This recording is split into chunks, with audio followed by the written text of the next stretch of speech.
How can sacrifice be pleasurable? Well, I want you to think about this. If somebody were to tell you, I need you to sacrifice $1,000, how would you feel? Okay, maybe you won't feel so good. I don't have that much money in the bank. But then if you realize, hey, this $1,000, you're asked to be allocated into this stock, and this is maybe in the 90s, and it's for Apple computers. So now this $1,000, because it's a sacrifice. At the end of the day, you're sacrificing that money for something. You could use that money on buying clothes. You can use that money on buying food, but it's a sacrifice that you make. And if a person told you if you had to sacrifice $1,000 for Apple stock, you wouldn't think that you're losing out. You wouldn't think that you're losing something. You wouldn't feel in a state of loss. You wouldn't feel this, emotional conflict within yourself of handing over or forking over that $1,000. So there are many things that we can sacrifice. There are many things that we can sacrifice.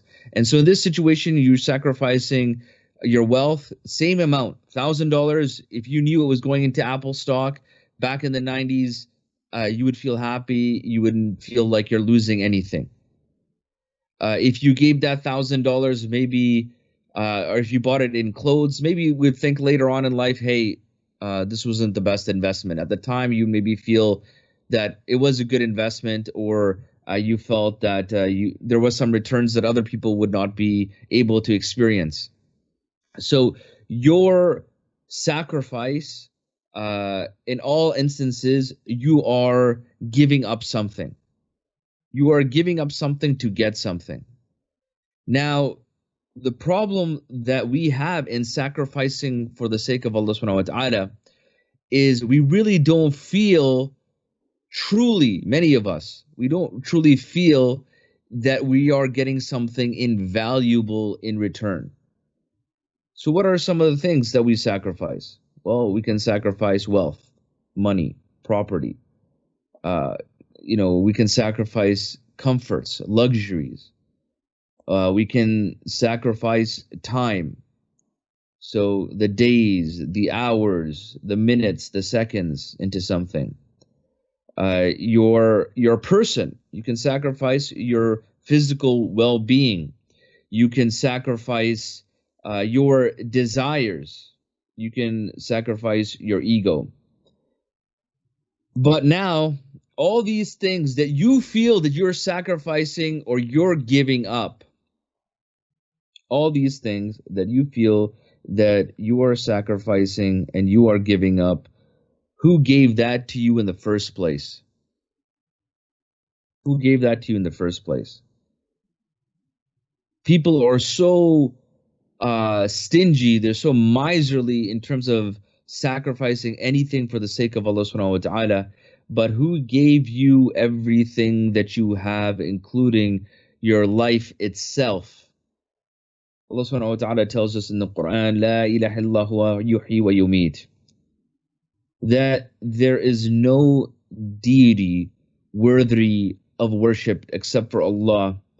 It is He who gives life and causes death. Allah subhanahu wa ta'ala gave you everything that you have the ability to sacrifice in the first place. Allah subhanahu wa ta'ala has given you a choice of whether or not whatever you have been bestowed, do you choose to utilize it for a higher purpose that is pleasing to Allah subhanahu wa ta'ala, or do you sacrifice it for your nafs, or do you sacrifice it on the path of shaitan? Allah subhanahu wa ta'ala tells us in Surah Al-Imran, ayah 145, and whoever desires a reward in this world, we shall give him of it, and the desires reward in the akhirah, we shall give him, and we shall reward the grateful. So if you want the reward in this life, If your sacrifice is meant to get something in terms of a worldly gain, Allah subhanahu wa ta'ala will give it to you. Whoever desires a reward in this a reward, something to gain in this dunya, Allah subhanahu wa ta'ala will give it to him in this dunya. And if you want your reward in the akhirah, then Allah subhanahu wa ta'ala will give it to you. And Allah subhanahu wa ta'ala is telling at the end that He rewards the shakirin, that He rewards the people that are grateful.